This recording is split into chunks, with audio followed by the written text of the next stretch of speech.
Emma Carter stared at her reflection in the restaurant's window, barely recognizing herself in the borrowed dress that her best friend Ruby had insisted she wear. The fabric whispered against her skin as she shifted uncomfortably, trying to ignore the judging glances from the other patrons entering LeBlanc, one of Boston's most exclusive restaurants. "You can do this," she whispered to herself, clutching her small purse like a lifeline. After 10 years of putting everyone else first, her family, her 2 jobs, her responsibilities, she had finally given in to Ruby's persistent matchmaking attempts. A blind date, in a place where the menu didn't even show prices. The maitre d' raised an eyebrow at her, his practiced smile not quite reaching his eyes. "Your name, miss?" "I'm meeting someone," Emma managed, her voice steadier than she felt. "The reservation should be under Kingston?" She silently thanked Ruby for at least telling her that much about her mystery date. The maitre d' consulted his tablet, his fingers dancing across the screen. "Ah yes, Mr. Kingston's table, right this way, please." Emma followed him through the dimly lit restaurant, past tables of wealthy patrons draped in designer clothes, and dripping with jewelry that probably cost more than her annual salary. The cream-colored walls seemed to close in around her, and the crystal chandeliers overhead felt like spotlights exposing her as an imposter. Then she saw him.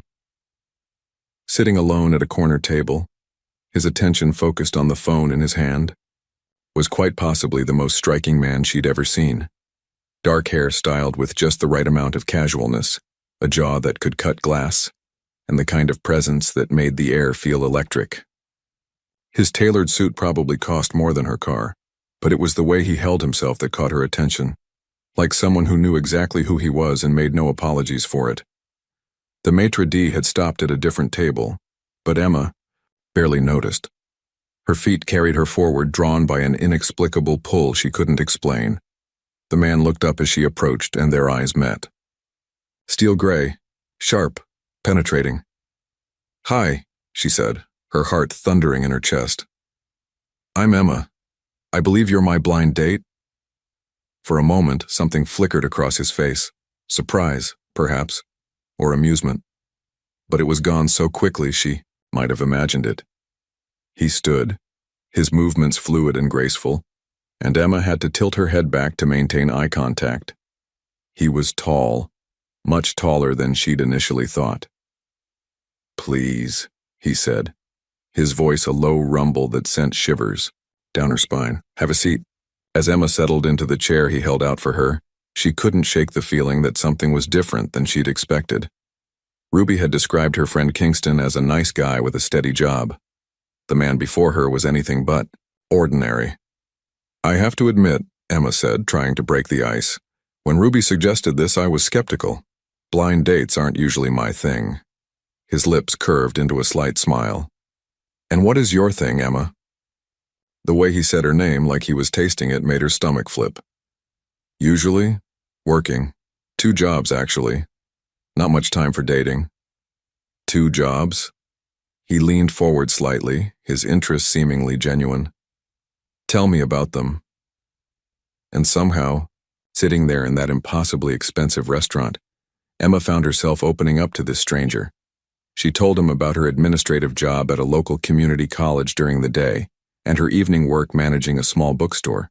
She even mentioned her buried dream of becoming a designer, something she rarely shared with anyone. He listened with an intensity that both unnerved and thrilled her. His questions were precise, thoughtful, drawing out details she hadn't meant to share. When their appetizers arrived, which he had ordered in flawless French, Emma realized an hour had passed in what felt like minutes. "I've been talking too much," she said, feeling her cheeks warm. "Tell me about yourself. What do you do?" A shadow of something passed across his face. "I'm in business," he said simply.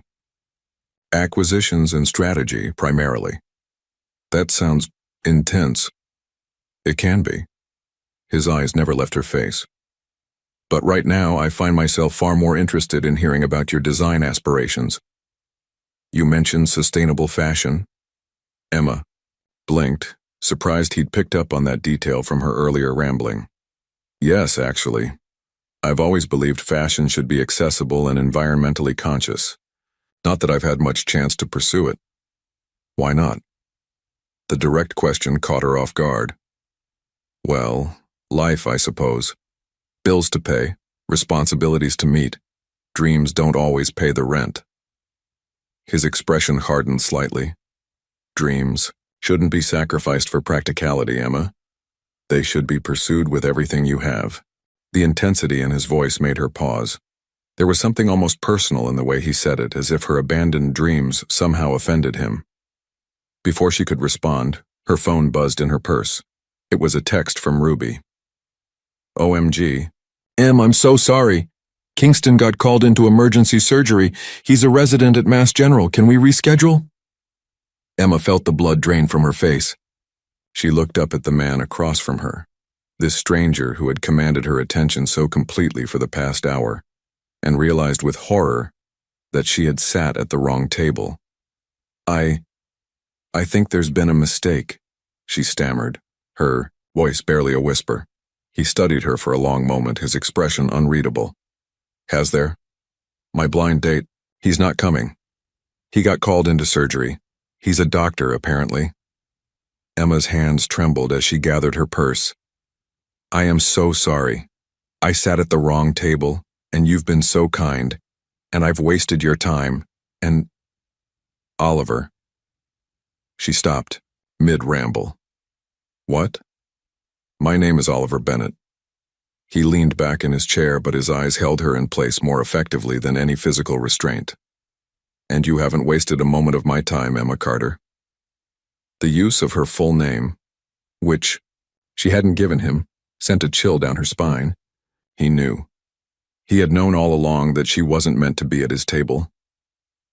Why didn't you say something? She asked, her embarrassment turning to confusion. Oliver's lips curved into a smile that transformed his entire face, making him look younger and somehow more dangerous. Because in 15 years of business, this is the first time someone has sat across from me without knowing exactly who I am. And I found that refreshing. Emma stood on shaky legs. I should go. Stay. It wasn't a request. It wasn't quite a command. It was something in between. A word loaded with promise and possibility. I can't, she whispered, though everything in her wanted to sink back into that chair and continue whatever this was. You can. Oliver stood as well, his height once again making her feel small but not intimidated. Have dinner with me, Emma. Not because of a blind date arrangement, but because we both know there's something here worth exploring. Her heart raced. This was crazy. He was clearly someone important, someone powerful. She was a nobody who worked 2 jobs just to make ends meet. These things didn't happen in real life. But as she looked into those steel-gray eyes, Emma made a decision that would change everything. She sat back down. The rest of dinner passed in a haze of candlelight and conversation that felt more like a dream than reality. Emma couldn't remember the last time she'd felt so seen, so heard. Oliver asked questions that went beyond surface-level small talk, drawing out thoughts and feelings she usually kept buried. You never explained how you knew my last name, Emma said, taking a sip of the wine he'd selected, a vintage that probably cost more than her weekly grocery budget. Oliver's lips curved into that dangerous half-smile she was beginning to both anticipate and fear. I have my ways. That's not an answer. No, he agreed, studying her over the rim of his glass. It's not. A shiver ran down her spine. Every instinct told her she should be unnerved by his evasiveness, by the calculated way he watched her. Instead, she found herself leaning forward, drawn into his orbit like a moth to flame. You're used to getting your way, aren't you? She asked, always. His response came without hesitation. Does that bother you? Emma considered the question. I think it should. The corner of his mouth twitched. But it doesn't? I haven't decided yet. Their server appeared with dessert, something decadent involving dark chocolate and berries that Emma hadn't ordered. Oliver hadn't either, at least not while she was listening. You're doing it again, she observed, making decisions without asking. I prefer to think of it as anticipating needs. He pushed the plate toward her. Try it. Emma picked up her fork, acutely aware of his gaze following her movement. The dessert was extraordinary, of course. Everything about the evening had been, and that was exactly what worried her.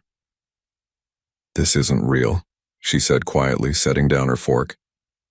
Oliver's expression sharpened. Explain. This. She gestured between them. The wine, the food, the conversation. It's like something out of a movie. But tomorrow I'll go back to my real life. 2 jobs, student loans, and a tiny apartment in Somerville. And you'll go back to whatever world you actually live in. You think I'm playing a game? There was an edge to his voice now, a hint of something dangerous beneath the polished exterior. Aren't you?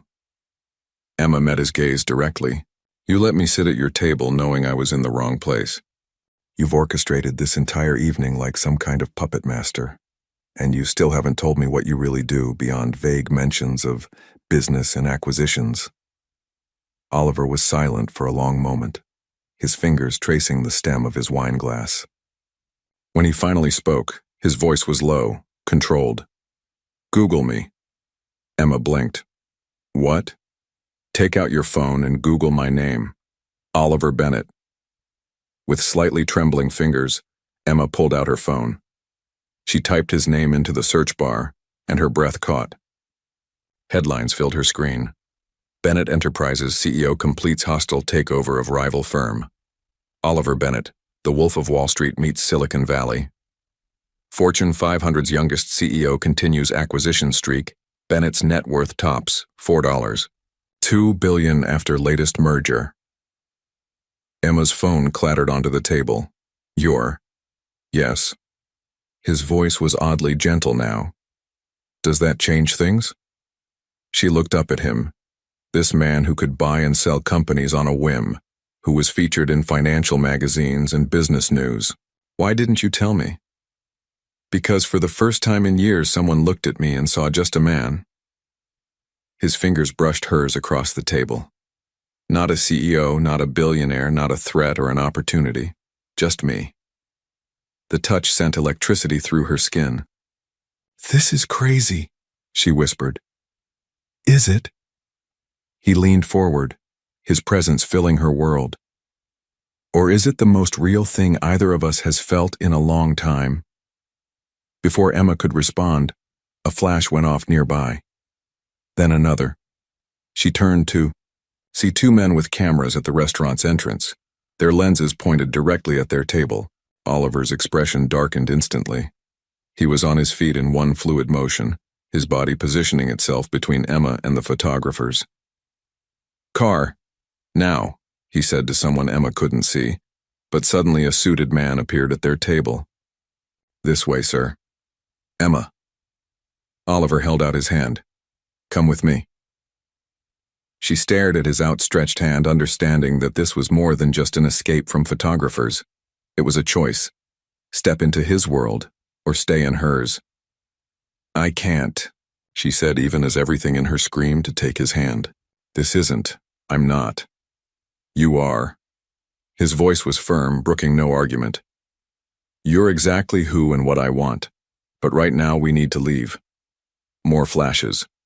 The maitre d' was trying to block the photographers, but they were persistent. Emma could already imagine the headlines. Mysterious woman dining with Boston's most eligible CEO. My car's just around the corner, she said, starting to gather her things. I can... Not a chance. Oliver's hand found the small of her back, his touch both protective and possessive. You're with me now. That means you're under my protection.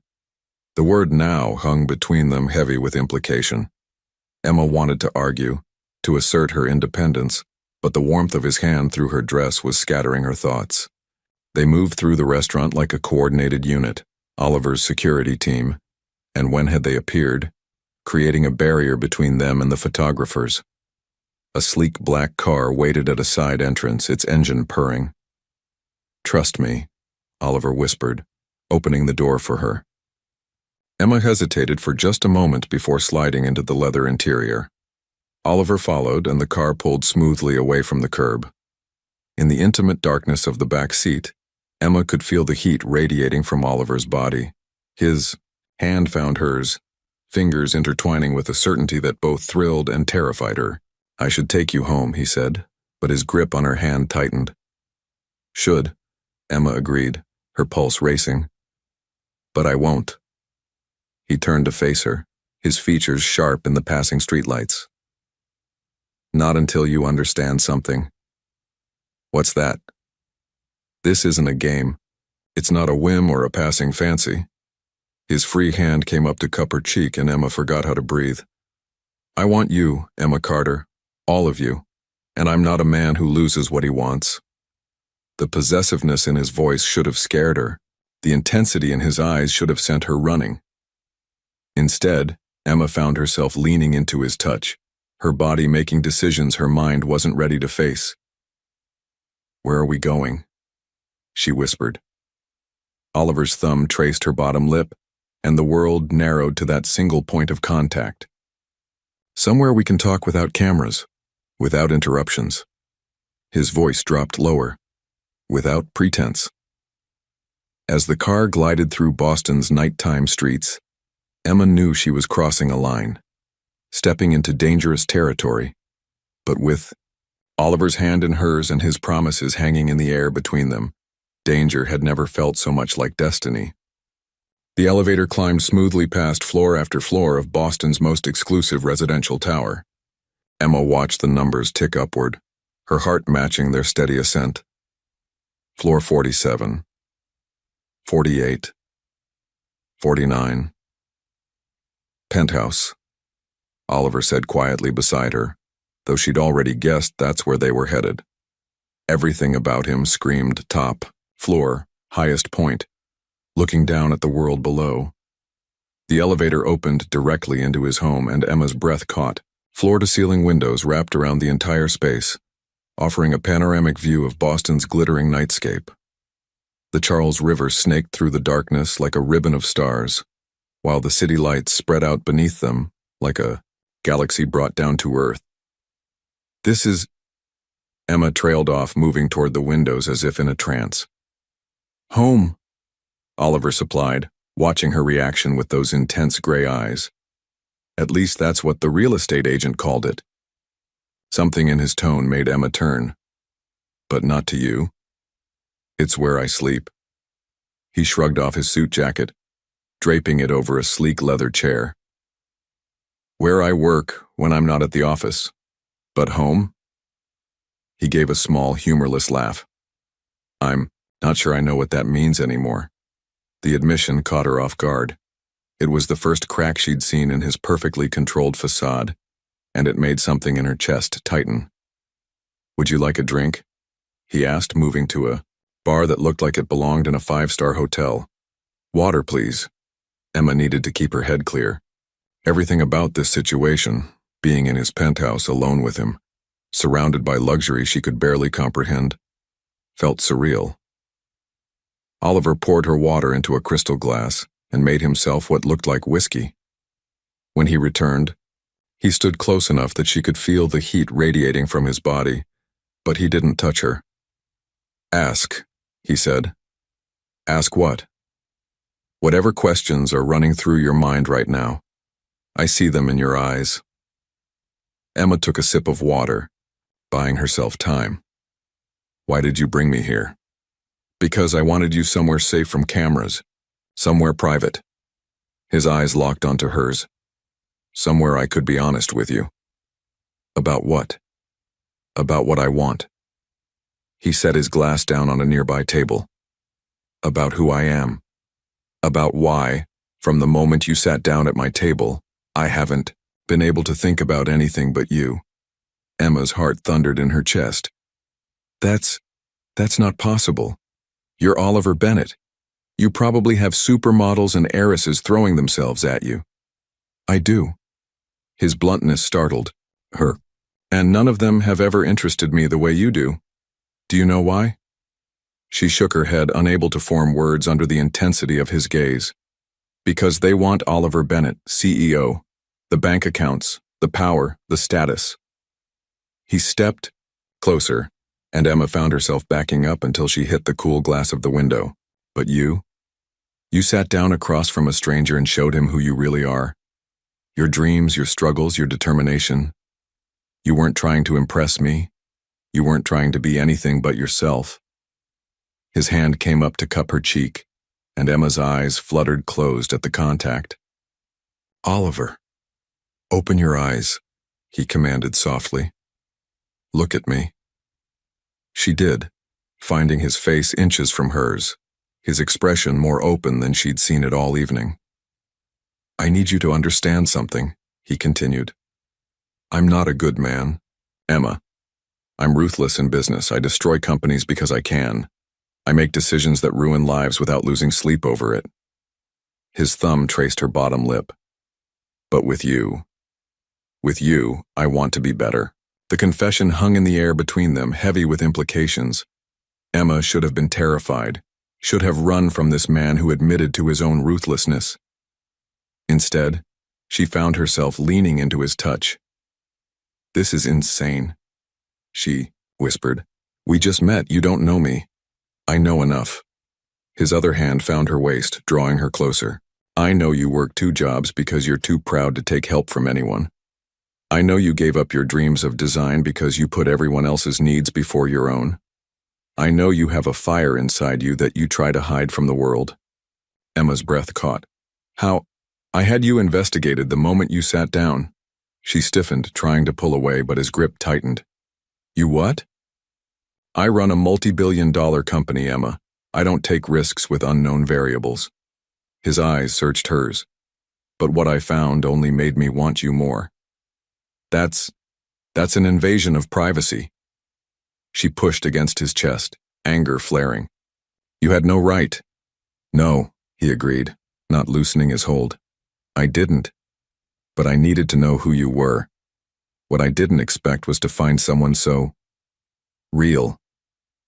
Let me go, she demanded, but her body betrayed her, melting into his touch even as she protested. No. The word was soft but absolute. Not until you understand what's happening here. What is happening here?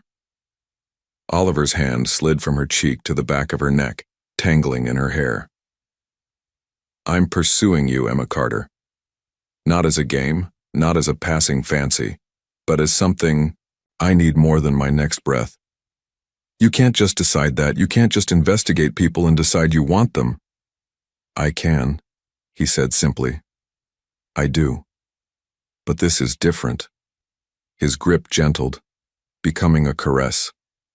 For the first time in my life, I want something that can't be bought, something that has to be earned. Emma's anger warred with the desire coursing through her veins. I'm not a thing to be wanted, to be earned. No, he agreed. You're so much more than that.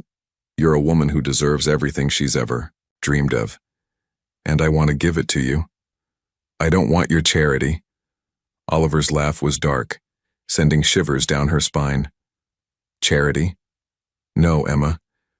What I want to give you isn't charity. It's opportunity, partnership, power. His lips brushed, her ear, pleasure. The last word made her knees weak. This isn't... We can't... We can, he murmured. We will. But only when you're ready. Only when you understand that this isn't a whim for me. It's a decision, a commitment.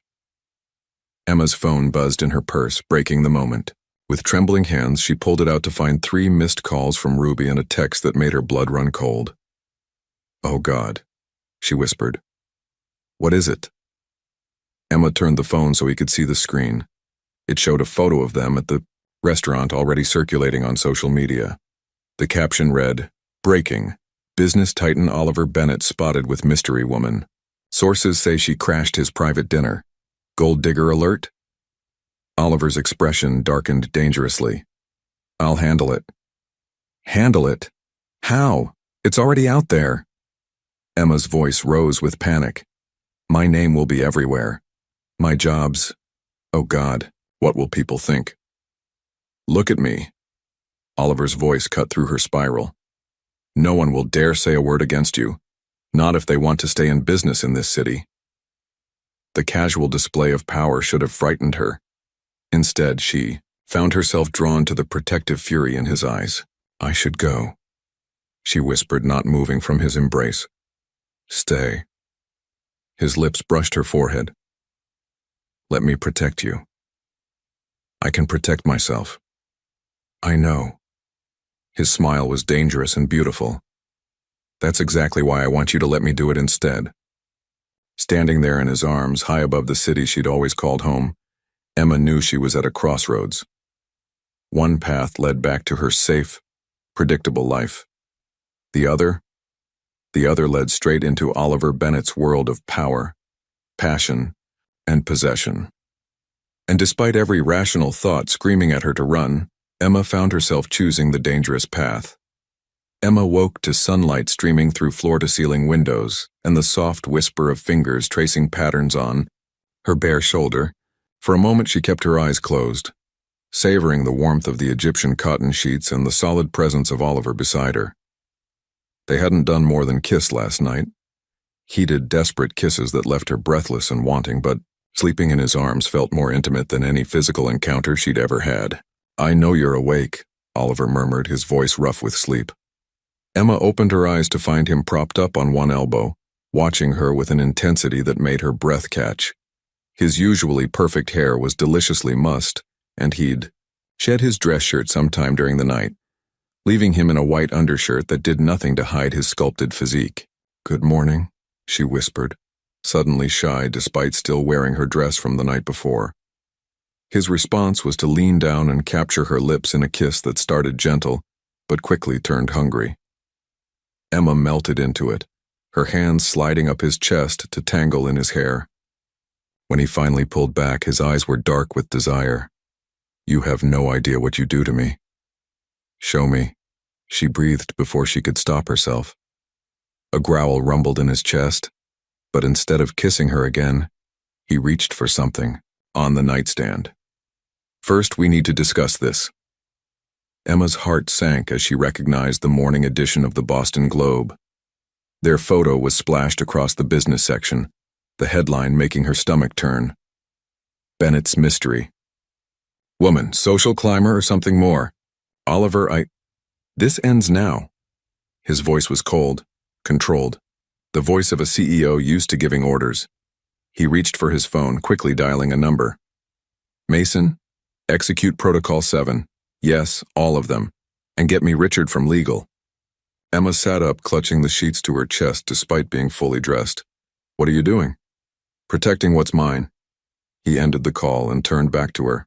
By noon, every major publication in Boston will receive notice that any speculation about your character or motives will result in immediate legal action.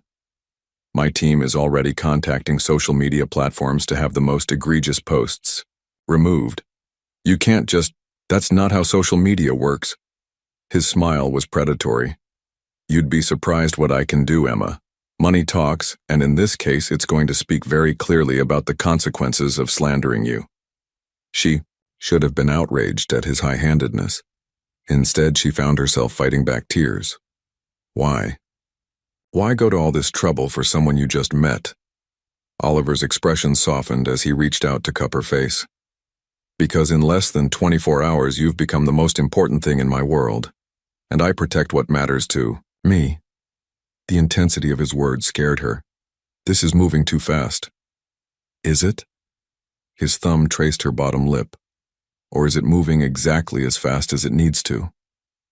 Before she could respond, his phone buzzed with incoming messages. Oliver glanced at the screen, his expression darkening. What is it? Emma asked, dreading the answer. Your workplace. He showed her the screen, displaying an email from the community college where she worked. They've called an emergency. Board meeting to discuss your recent publicity. No, Emma whispered, horror washing over her. They can't fire me for having dinner with someone. They won't. Oliver's voice held absolute certainty. Because in about 10 minutes, the College is going to receive notice of a very generous donation from the Bennett Foundation, one that comes with certain conditions. Oliver, no! Emma scrambled out of bed, putting distance between them. You can't buy my job security. He rose as well, his movements fluid and predatory. I can, and I will, unless you'd prefer. I buy the college outright? Stop it! She ran her hands through her hair in frustration. This isn't a game, this is my life, my career. Exactly. He crossed the room to her, backing her against the window overlooking the city. It's your life, which means it's now my priority. That's not how relationships work.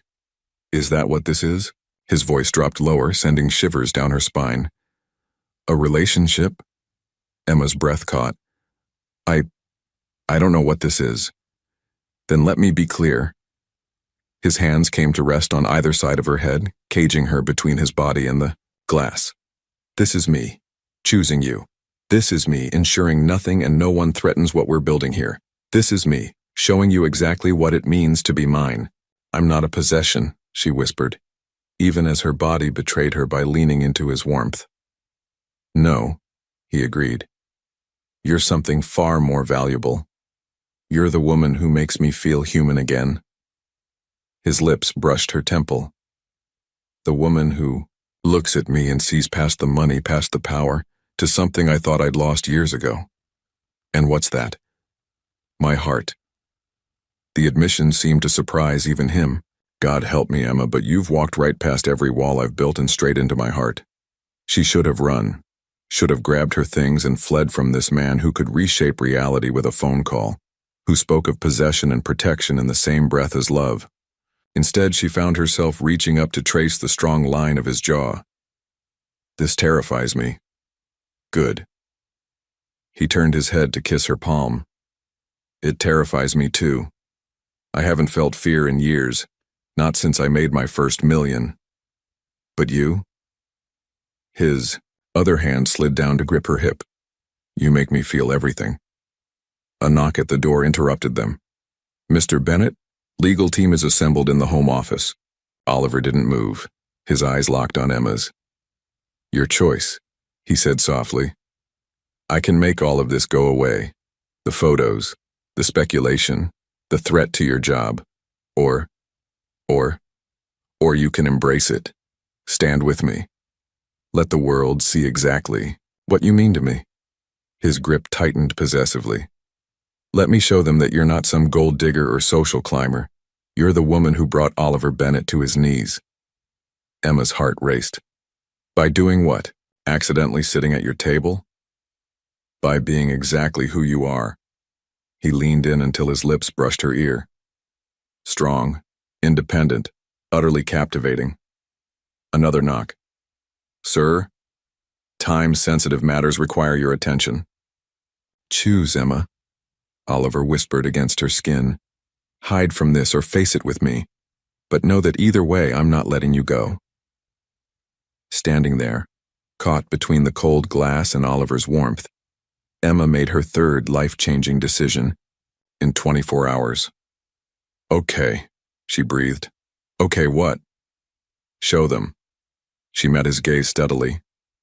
Show them what we are.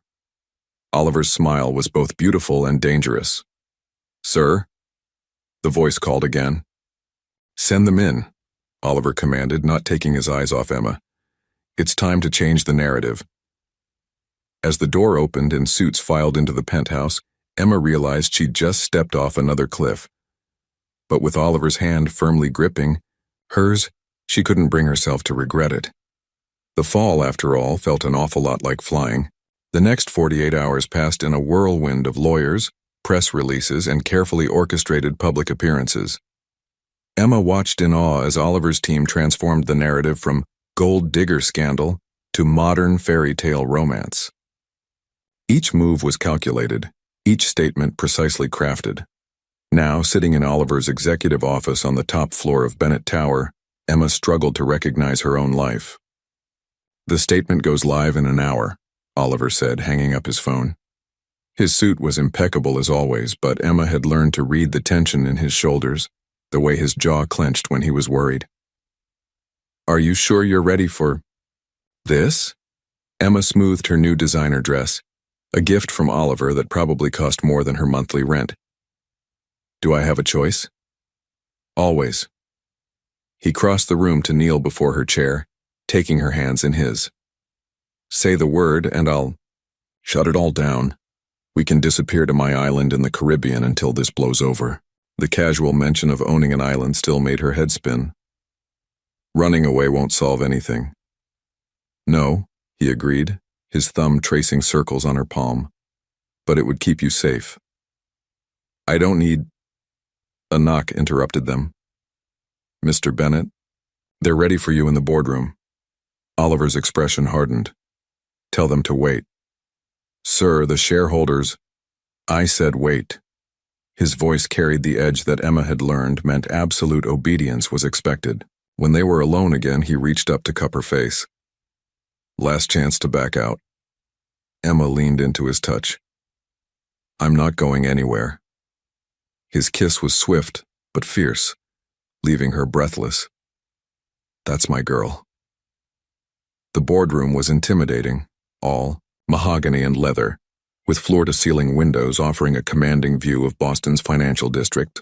12 men and women in expensive suits sat around the massive table, their expressions ranging from curious to openly hostile. Ladies and gentlemen, Oliver began, his hand resting possessively on Emma's lower back as he guided her to the head of the table. I believe you all know why we're here. Indeed, said an older man with steel-gray hair. The question is whether you do, Oliver. This indiscretion has already cost us points on the market. Emma felt Oliver tense beside her. Choose your next words very carefully, Richard. The board has concerns, a woman in her 50s interjected smoothly. Your personal life is your own, but when it affects shareholder value, my personal life, Oliver cut in, his voice deadly quiet, is not up for discussion, not even by this board. The press will say exactly what we tell them to say. Oliver's smile didn't reach his eyes. Unless anyone here would like to experience firsthand what happens when they cross me. The threat hung in the air, making Emma's skin prickle. This was a side of Oliver she'd glimpsed but never fully witnessed. The ruthless CEO who'd built an empire through sheer force of will. Perhaps, Emma found herself saying, surprising everyone, including herself. What you really want to know is whether I'm a liability. Oliver's hand tightened on her back, but she continued. You're worried I'm after his money, or that I'll cause a scandal, or that I'll distract him from running this company. She met each board member's eyes in turn. I understand those concerns. They're valid from a business perspective. Emma, Oliver warned, but she pressed on. But here's what you need to know. She straightened her spine, channeling every ounce of confidence she could muster. I have my own career, my own dreams. I'm not here for Oliver's money or his power. I'm here because somehow, against all odds, we found something real. The boardroom was silent for a long moment. Pretty words, Richard said finally. But actions speak louder. Already rumors are circulating about insider trading, about you using your relationship with Oliver to gain advantages. What? Emma's blood ran cold. Oliver's voice was pure ice. Explain. A tablet was passed down the table, displaying emails and social media posts suggesting Emma had been seen making suspicious trades just before Bennett Enterprises announced a major acquisition. This is impossible, Emma protested. I don't even own stocks. Nevertheless, the woman from earlier said, the SEC is asking questions. Oliver's laugh was chilling. The SEC? Really? You want to play that game, Patricia? Something passed. Between them, some unspoken threat or reminder that made the woman pale slightly. If anyone, Oliver continued, his voice carrying to every corner of the room, is responsible for these rumors, they should know that my response will be thorough. The word carried weight that made several board members shift uncomfortably. Now, he straightened to his full height. Let me be perfectly clear. Emma is not a topic for discussion. Not in this room, not in the press, not anywhere. She is part of my life, which means she is untouchable. Anyone who forgets that will find themselves dealing with me personally. The shareholders, Richard began. Will be thrilled, Oliver cut in, when our Q3 numbers show record profits, which they will, unless anyone here wishes to test me. The threat was clear. Oliver could make or break careers with a word, and everyone in the room knew it. Now, he continued, I believe we have actual business to discuss. The Chen merger won't close itself. Just like that, the topic of Emma was closed. She watched in fascination as Oliver commanded the room, directing billion-dollar decisions with the same ease others might order coffee. But beneath the polished surface, she sensed his rage. It simmered in the tight line of his shoulders, the slight edge in his voice when certain board members spoke. An hour later, as they rode the elevator back to his office, Emma finally asked, The SEC investigation, is it real? Oliver pulled her into his arms, his embrace fierce and protective. It's a warning shot. Someone on the board trying to force my hand. By targeting me? By threatening what matters to me most. His eyes burned with controlled fury. They'll regret that decision. Oliver? She touched his face, feeling the tension in his jaw. Don't do anything rash. His laugh was dark. Rash? No, sweetheart. What I'm going to do will be very, very calculated. You're scaring me. Good. He kissed her forehead. Because the people who tried to hurt you, they should be terrified. The elevator doors opened to reveal Ruby standing in Oliver's office, her face pale. Em, she said, holding up her phone, we have a problem. On the screen was a photo, clearly taken through a telephoto lens, of Emma leaving Oliver's penthouse that morning. The headline made her blood run cold. Bennett's mistress, the truth about his secret lover. Oliver's entire body went rigid. Mason, he barked, and his head of security appeared instantly. Lock down every device in this building, find the leak, now. Oliver, Emma whispered. What's happening? His eyes met hers, and for the first time she saw real fear in them. War, sweetheart, someone just declared war. As Ruby hugged her and Oliver's team sprang into action, Emma realized that loving a man like Oliver Bennett meant more than just private jets and penthouse views. It meant standing in the crosshairs of people who'd do anything to take him down. And they'd just found their perfect target. The headlines were everywhere. Emma couldn't escape them, even in the sanctuary of Oliver's penthouse. Bennett's secret affair, the woman behind the billionaire. Gold digger or true love? Inside the scandal-rocking Boston's elite. Sources reveal Bennett's lover linked to corporate espionage. Turn it off, Oliver commanded, striding into the living room. He'd shed his suit jacket, his sleeves rolled up to reveal powerful forearms. Even disheveled, he radiated authority. Emma clicked off the TV, but the damage was done. They're saying I'm a corporate spy, Oliver, that I seduced you to gain insider information. They're desperate. He poured himself a scotch, the crystal decanter catching the afternoon light. And they're going to regret every word. Your stock dropped 12 points today. It'll recover. The board is calling for an emergency meeting. Let them. Oliver!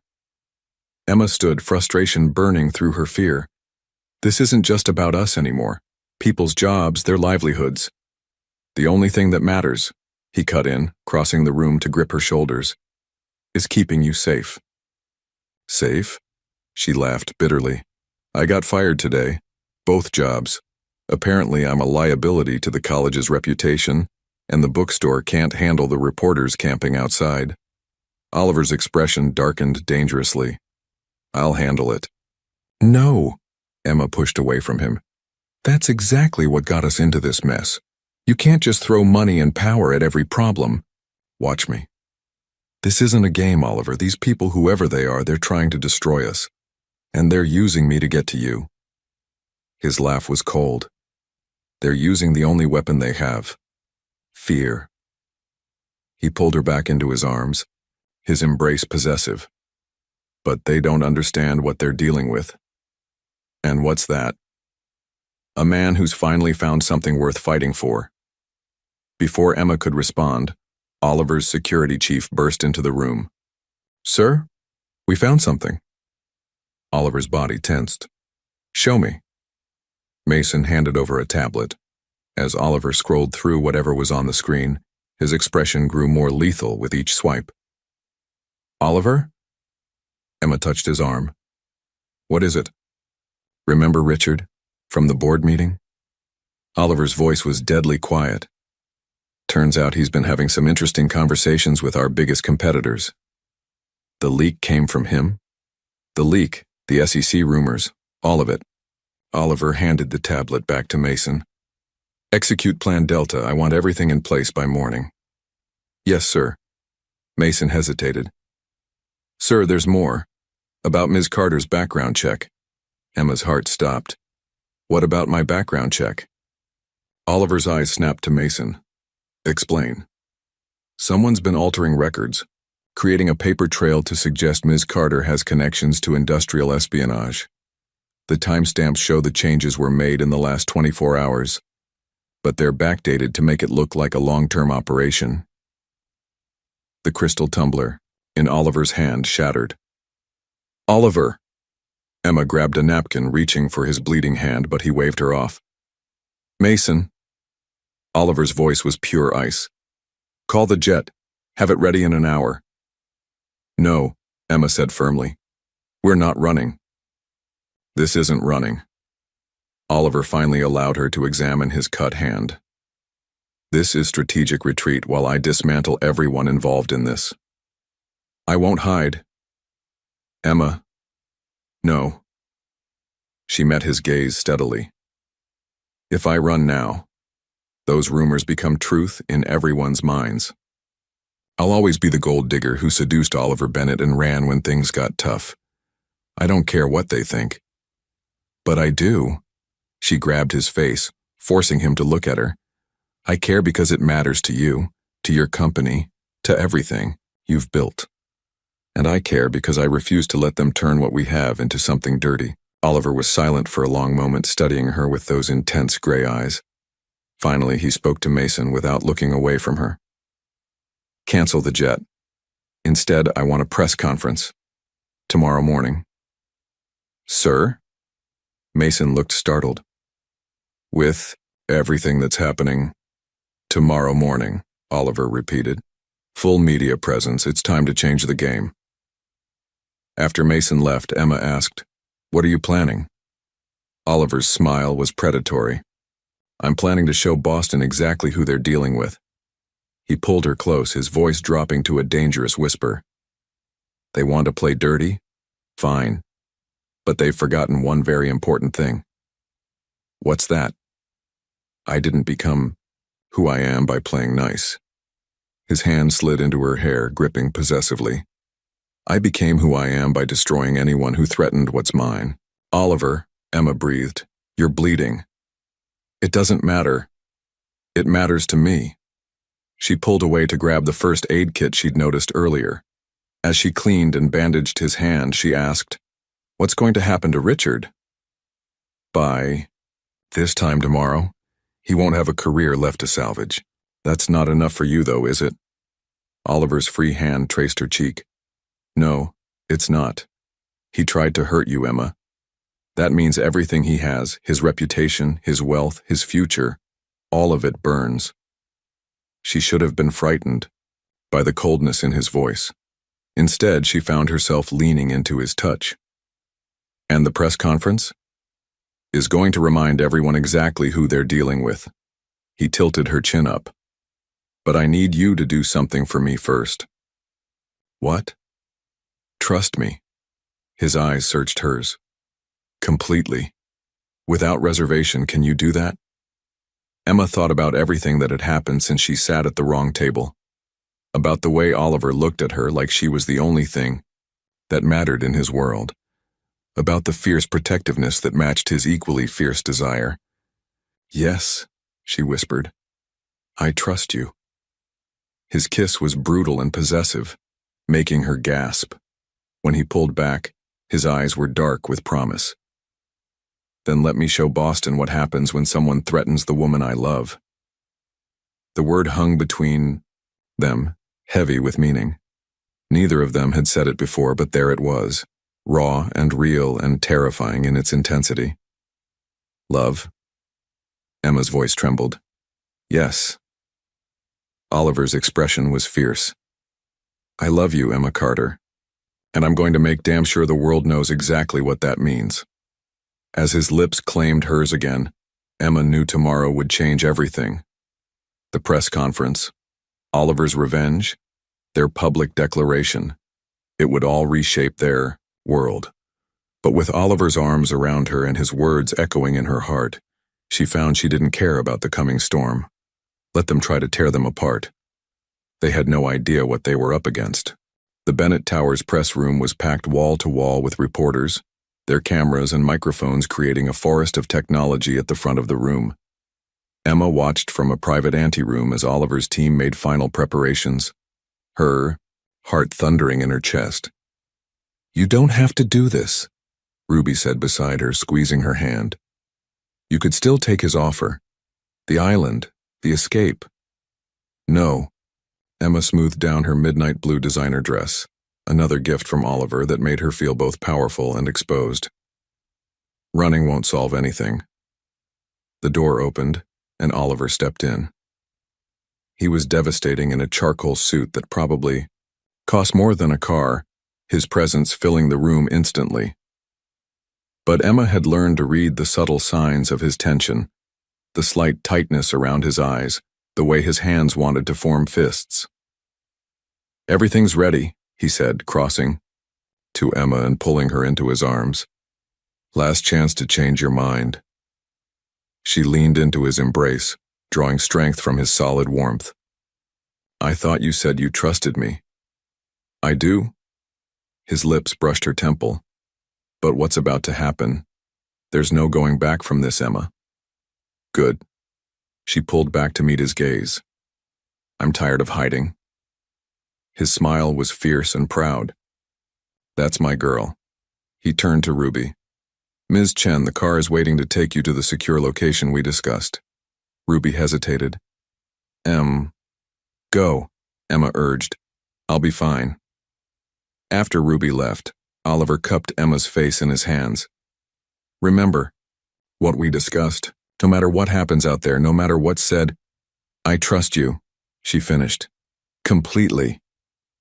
His kiss was swift but passionate, leaving her breathless. Then let's go change the game. The lights were blinding as they entered the press room. Cameras flashed like lightning and the roar of questions was deafening. Emma felt Oliver's hand on her lower back, steady and grounding, as he guided her to the podium. Ladies and gentlemen, his voice cut through the chaos like a blade commanding instant attention. Thank you for coming. I'll be making a statement after which I'll take a few questions. Emma stood slightly behind him, her chin high despite the scrutiny of hundreds of eyes and lenses. Over the past week, Oliver continued, there has been considerable speculation about my personal life, specifically regarding my relationship with Emma Carter.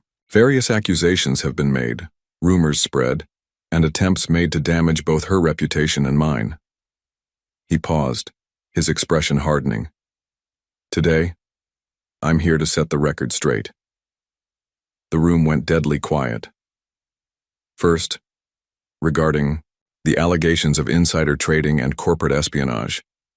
Not only are these claims completely false, but we have concrete evidence that they were fabricated by individuals attempting to manipulate market conditions for their own gain. Murmurs rippled through the crowd. As of this morning, the SEC has received comprehensive documentation proving these allegations were manufactured.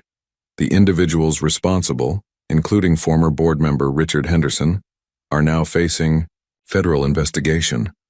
Gasps and furious typing filled the room. Furthermore, Oliver's voice turned colder. Any media outlet that continues to publish these demonstrably false allegations will face immediate legal action. My team has already prepared suits against 3 major publications with damages in the hundreds of millions. Emma watched as the reporters shifted uncomfortably. Oliver wasn't just making a statement, he was issuing a warning. Now, as to my relationship with Emma Carter. He reached back, taking her hand and drawing her forward to stand beside him. The speculation ends today. His grip on her hand tightened slightly, the signal they'd discussed. Emma's heart raced as she realized what was coming. Emma is not my mistress, my secret, or my scandal. Oliver turned to face her, his eyes intense. She is the woman I love, the woman I intend to spend my life with. And as of last night, she is my fiancée. The room erupted. Emma barely heard the shocked exclamations and rapid-fire questions. She was lost in Oliver's eyes, in the warmth of the stunning ring he'd given her the night before, in the absolute certainty of his love. Mr. Bennett, this is quite sudden. Ms. Carter, did you know about this announcement? What about the company's stock price? Oliver raised a hand, silencing the room. One more thing. His smile was lethal. As of 9 o'clock this morning, I have acquired controlling interest in the Boston Herald, the Globe, and 3 other major media outlets in the city. Any publication that chooses to slander the future Mrs. Bennett will find their ownership structure dramatically reorganized.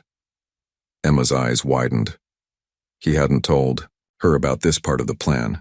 Now, Oliver continued, I believe my legal team is distributing packets containing evidence of the false allegations, documentation of my media acquisitions, and his smile turned predatory. Detailed information about certain board members, attempts to manipulate market conditions through manufactured scandals. The room was chaos as reporters dove for the packets being handed out. One final note. Oliver's voice cut through the noise. To anyone who thought they could use Emma to get to me, you failed. But more importantly, you've made an enemy you can't afford. By targeting her, you've guaranteed that I will dismantle everything you've built, piece by piece, until there's nothing left. He turned to Emma, his expression softening. That's all the time we have for today. My fiancé and I have a celebration to attend. The questions flew like bullets as Oliver led Emma from the podium. Ms. Carter, how does it feel to be engaged to Boston's most eligible bachelor? Mr. Bennett, what about the board's concerns? When's the wedding? But Emma barely heard them. She was focused on the way Oliver's hand gripped hers, the fierce pride in his eyes, the way he'd just declared war on anyone who dared threaten their happiness. In the private elevator, he finally pulled her into his arms. Okay? You bought newspapers, she said, still dazed. Multiple newspapers. His laugh was warm against her hair. I told you I'd protect you. By buying the entire Boston media? By eliminating their ability to hurt you. His fingers traced her cheek. No one will ever use the press against you again. I own it all now. She should have been horrified by this display of power. Instead, she found herself rising on tiptoe to kiss him. You're terrifying, you know that? Only to people who threaten what's mine. His thumb brushed her bottom lip. And you, Emma Carter, are very much mine. Soon to be Emma Bennett, she corrected, watching his eyes darken at the name. Say it again. Emma Bennett. She smiled against his lips. Your move shocked them all, you know. Good. His kiss was possessive. Let them see exactly what lengths I'll go to for you. Let them understand that targeting you means war with me. The elevator opened into his penthouse, their penthouse now, she supposed. The ring on her finger caught the light, sending rainbows dancing across the walls. Any regrets? Oliver asked, studying her face. Emma thought about everything that had led them here. The wrong table, the media circus, the attacks, and now, this very public declaration of war against their enemies. None, she said firmly. You? His smile was both dangerous and beautiful. Only that I didn't find you sooner. As his lips claimed hers again, Emma knew their battle wasn't over. There would be more headlines, more attempts to tear them apart, more challenges to face. But standing in Oliver's arms, wearing his ring and his name, she felt invincible. Let them try to break them. They had no idea what they were up against. The engagement party at Boston's most exclusive hotel should have been a triumph. Instead, Emma stood at the edge of the glittering ballroom, watching Oliver argue intensely with Mason in a corner. Even from across the room, she could read the tension in his shoulders, the controlled fury in his stance. "He's worried about you," Ruby said, appearing beside her with 2 champagne flutes. "The threats are getting worse." Emma accepted the champagne but didn't drink. "How do you know about the threats?" "Because I'm not just your best friend anymore." Ruby's expression was serious. "I'm also the new head of PR for Bennett Enterprises. Oliver hired me this morning." "He what?" Emma nearly dropped her glass. "Without asking me?" "He asked me, actually. Said he needed someone he could trust, someone who would protect you as fiercely as he does." Ruby's eyes softened. "He's trying to build a wall around you, Em. The question is, are you going to let him?" Before Emma could respond, Oliver was striding toward them, his expression dark. "We need to leave, now." "Oliver, what?" "Richard's dead." The words hit like a physical blow. Emma grabbed Oliver's arm. "What? How?" "Car accident. Too convenient to be coincidence."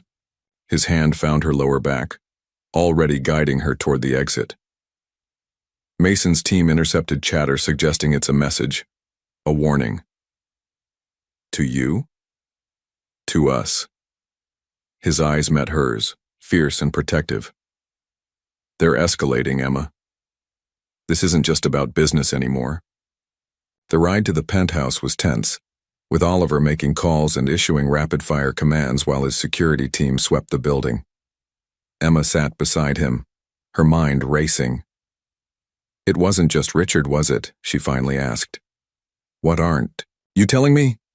Oliver ended his call, turning to face her. "They found evidence in his car, files about you." "What kind of files?" "Everything." His jaw clenched. "Your childhood in Phoenix, your mother's medical records, your student loan applications, things that weren't even in my background check." Emma's blood ran cold. "How long have they been watching me?" "That's what scares me." Oliver's hand found hers, gripping tight. "These files predate our meeting. Someone's been tracking you for months, maybe longer." "But why?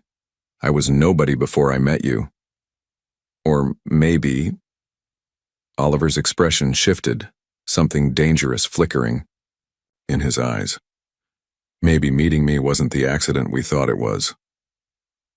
The penthouse was crawling with security when they arrived. Mason met them at the door, tablet in hand. "Sir, we've confirmed the accident was staged, professional hit, and there's more." He hesitated, glancing at Emma. "Show me," Oliver commanded. Mason handed over the tablet. As Oliver scrolled through whatever was on the screen, his face went from controlled anger to pure rage. "Oliver?" Emma touched his arm. "What is it?" Instead of answering, he thrust the tablet at her. On the screen was a series of surveillance photos of her, at work, shopping, having coffee with Ruby. But these weren't recent photos from the media frenzy. These were from months ago, long before she ever met Oliver. And in several of them, she could make out a familiar figure in the background. "Oh God," she whispered. "You recognize him?" It wasn't a question. "Cornell Richardson." Her voice shook. "He was a regular at the bookstore, always friendly, always asking questions about my life, my dreams. He works for Laurent Industries." Oliver's voice was deadly quiet. "Our biggest competitor." "I don't understand." But even as she said it, pieces were falling into place. They set me up? They engineered our meeting." Oliver was vibrating with barely controlled fury. The blind date that never showed? The convenient empty chair at my table? All orchestrated. But why? Emma's world was spinning. What could they possibly gain? They needed a weakness. Mason spoke up. "Mr. Bennett has a reputation for being untouchable, uncompromised. They needed a scandal." Emma finished, feeling sick. A gold digger story to shake investor confidence, to make Oliver look foolish and distracted. Except it backfired. Oliver pulled her into his arms, his embrace fierce. Instead of a scandal, they gave me the one thing I never knew I needed. Me, she whispered against his chest. You. His fingers tangled in her hair, and now they're desperate. The scandal failed. The SEC investigation failed. The media attacks failed, so they're resorting to violence. Mr. Bennett, Mason interrupted. Laurent's private jet just filed a flight plan to Boston. He's coming. Personally. Oliver's laugh was cold, finally showing his hand. Oliver. Emma pulled back to meet his eyes. What are you going to do? End this. He cupped her face. Once and for all. How? His smile was lethal. By giving Laurent exactly what he wants, a meeting tomorrow morning. It's a trap, Mason warned. Of course it is. Oliver's thumb traced Emma's bottom lip. But he's forgotten something crucial. What's that? I'm not the same man I was before you. His eyes burned into hers. I'm not just fighting for my company anymore. I'm fighting for us. For our future. Oliver, do you trust me? He asked, his voice intense. Yes. The answer came without hesitation. Then trust me now. He kissed her forehead. Laurent thinks he can use you to destroy me. Instead, he's given me something worth destroying him for. Emma should have been frightened by the cold certainty in his voice. Instead, she found herself drawing strength from it. What do you need me to do? His smile was proud and fierce. Be exactly who you are, the woman strong enough to stand beside me, not behind me. Even if it's a trap. Especially then. His kiss was possessive, because Laurent made one critical mistake in his grand plan. What's that? He thought you were just a pawn. Oliver's eyes blazed. He never expected you to be my queen. As security teams moved around them and plans were made for tomorrow's confrontation, Emma realized something fundamental had shifted. This wasn't just Oliver's battle anymore. It was theirs.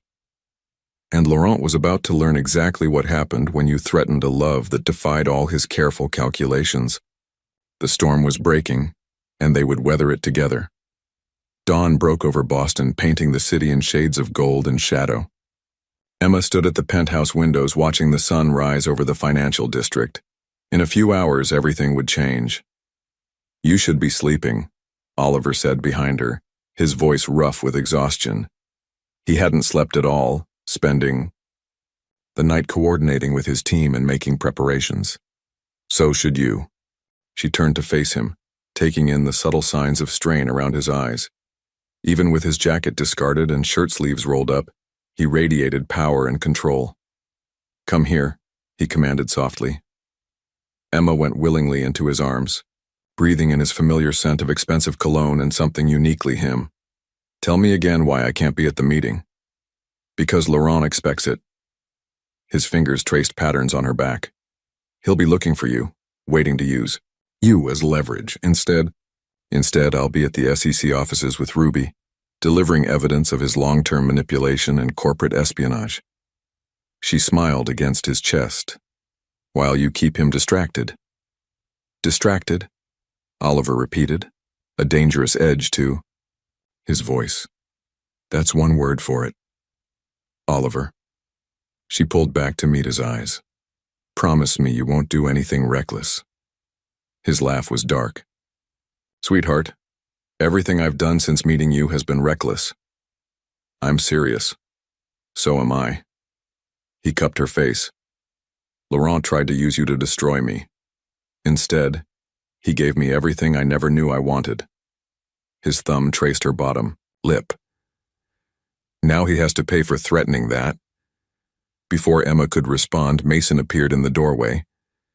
Sir, the market opens in an hour. Everything's in place. Oliver nodded, not taking his eyes off Emma. Launch phase 1. Mason disappeared. Already on his phone, Emma felt the tension radiating from Oliver's body. What's phase 1? She asked. The beginning of the end. He finally looked away, moving to pour coffee from the expensive machine he'd had installed just for her. By noon, Laurent Industries stock will be in free fall. By 1, they're major. Investors will be jumping ship. By 2, his smile was lethal. Well, that depends on how our meeting goes. You're going to destroy his company. No. Oliver handed her the coffee. I'm going to give him a choice. The same choice he tried to force on me. What choice? Everything he has or everything he loves? Oliver's eyes burned into hers. He thought he was clever using you to get to me, but he never understood what that would mean. What does it mean? That I'd burn the world down to keep you safe. He set down his cup, pulling her close again. That there is nothing, no company, no fortune, no power worth risking you for. Emma's heart raced at the intensity in his voice. You can't protect me from everything. Watch me. A knock interrupted them. Ruby entered, already dressed for business in a sharp suit. Em, the car's ready. Oliver's arms tightened for a moment before he released her. Remember the plan. No matter what happens, no matter what you hear, stay with Ruby and the security team, Emma finished. I know. And if anything feels wrong, get out immediately. Go to the safe house. She touched his face. I remember everything we discussed. His kiss was fierce and possessive, leaving her breathless. I love you, he whispered against her lips. I love you too. She forced herself to step back. End this. With pleasure. The ride to the SEC offices was tense. Emma watched on her phone as Laurent Industries stock began to plummet the moment the market opened. Business news channels were scrambling to explain the sudden sell-off. He's really going to do it, Ruby said, watching the numbers fall. Destroy an entire company just to protect you. Not just the company. Emma's phone buzzed with a text from Oliver. Phase 2 initiated. Stay safe. He's going to destroy everything Laurent has built. Because Laurent tried to use you as a weapon. No. Emma smiled grimly. Because he thought I was just a pawn in his game. He never expected me to be the queen. The SEC offices were a flurry of activity when they arrived. News of Laurent Industries' stock collapse had everyone on high alert. Ms. Carter, a senior investigator met them in the conference room. We've reviewed the preliminary evidence your team sent over. It's comprehensive. That's one word for it. Emma opened her briefcase, removing the files they'd prepared. What you're about to see proves that Laurent Industries engineered a complex scheme involving market manipulation, corporate espionage, and now apparently murder. Murder? The investigator's eyebrows shot up. Richard Henderson's death wasn't an accident. Ruby laid out photos from the crash scene. And we can prove it. As they walked the SEC team through the evidence, Emma's phone buzzed again. A news alert. Breaking, Laurent Industries CEO Francis Laurent arrives at Bennett Tower for emergency meeting. It's starting, she thought. The next hour passed in a blur of documents and testimonies. Emma presented everything they'd uncovered. The surveillance, the manufactured SEC investigation, the coordinated media attacks. With each revelation, the investigator's expressions grew more serious. Then her phone lit up with another alert. Urgent. Explosion reported at Bennett Tower. Emma's heart stopped. Ruby, she whispered, showing her the screen. No. Ruby was already dialing. No. Emma's own phone rang. Mason's number. Where is he?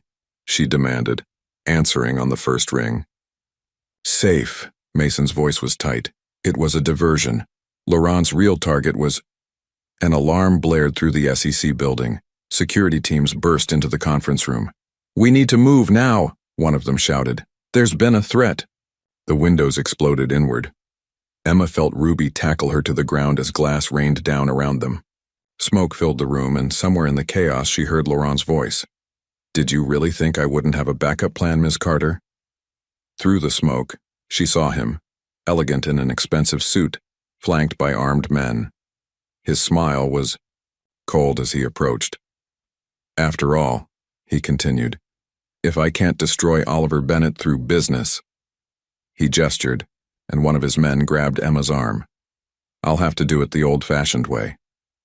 Emma's last thought before something pricked her neck and the world went dark was of Oliver's promise. I'd burn the world down to keep you safe. She hoped he meant it, because Laurent was about to learn exactly what that meant. Emma woke. To the gentle hum of engines and the sensation of motion, her head throbbed as consciousness returned slowly, memories filtering back through the fog. The SEC office, the explosion, Laurent. She forced her eyes open, finding herself in what appeared to be a private jet's cabin. Laurent sat across from her, calmly reading financial reports as if he hadn't just orchestrated a kidnapping in broad daylight. Ah, you're awake. He glanced up, his French accent more pronounced than in the news coverage she'd seen. My apologies for the crude methods, but time was of the essence. Where are we going? Emma's mouth felt dry, her thoughts still sluggish from whatever drug they'd used. Somewhere beyond even Oliver Bennett's reach.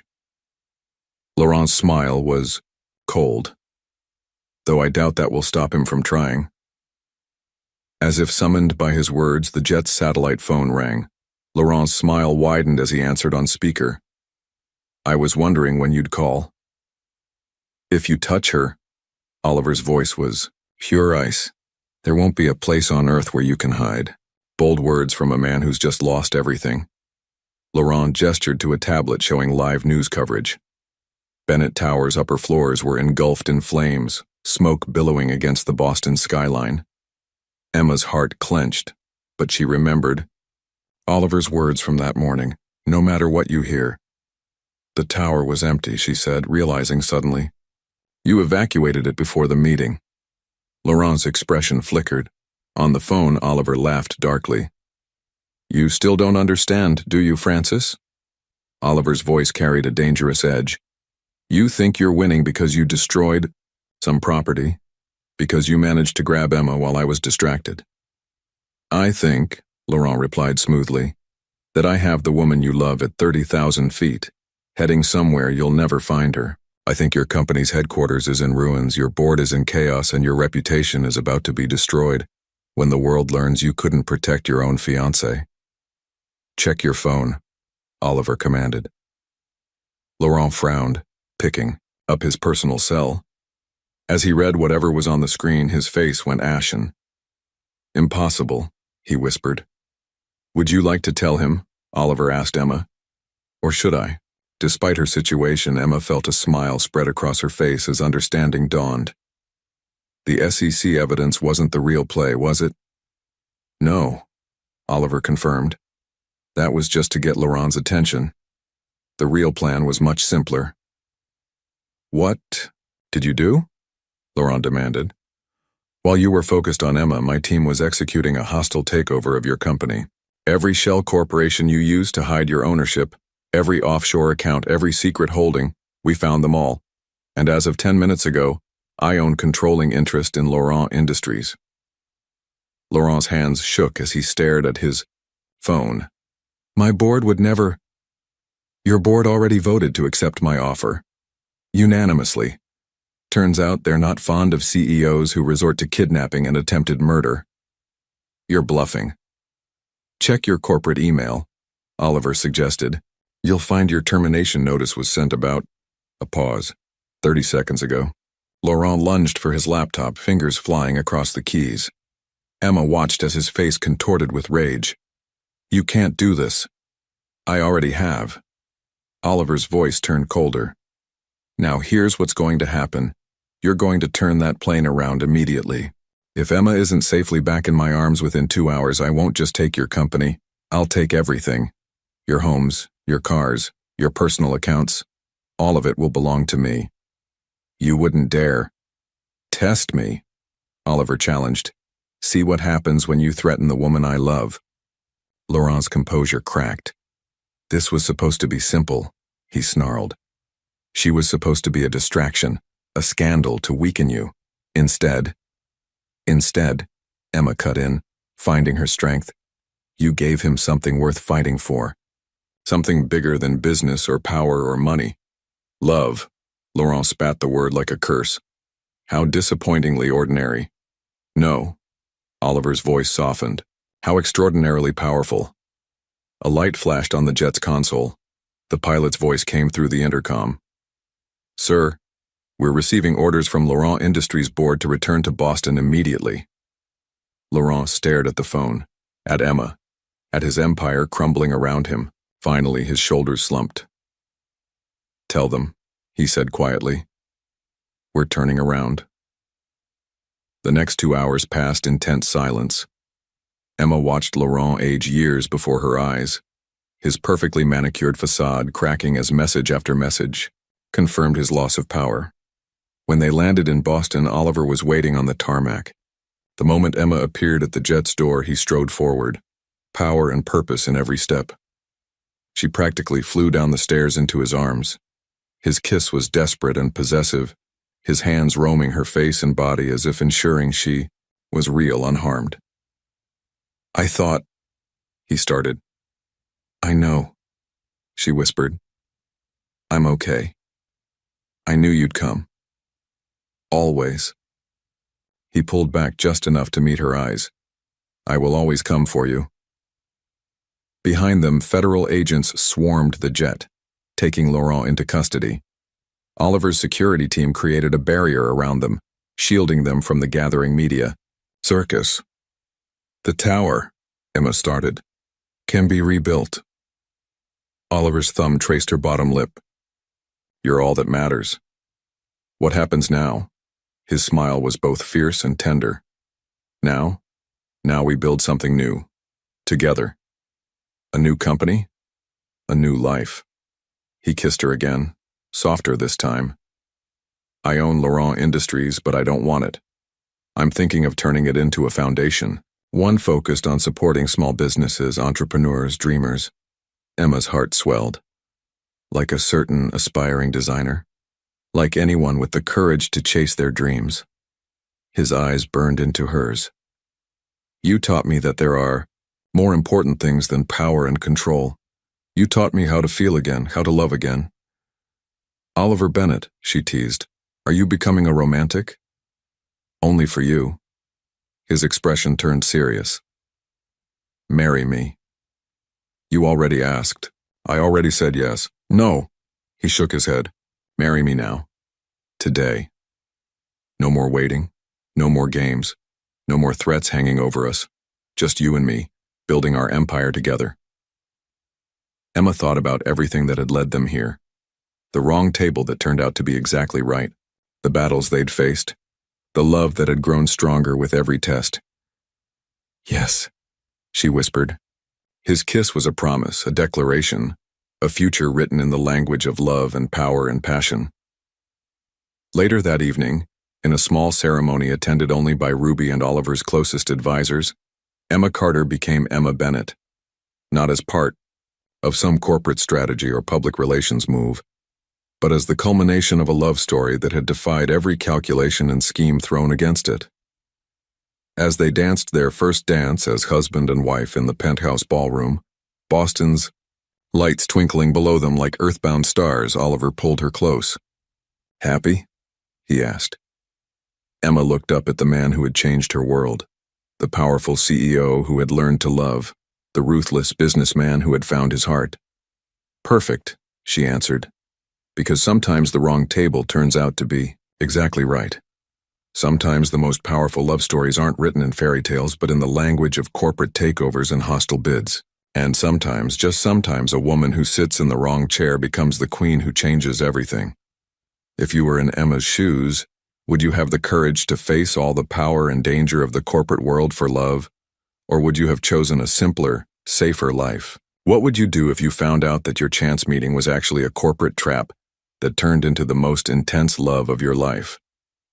Your participation in the channel is very important. Please leave your opinion in the comments. Thank you for watching. If you enjoyed the story, please subscribe to our channel and leave a comment below letting us know what you thought. Your feedback and support mean a lot to us. Stay tuned for more exciting stories.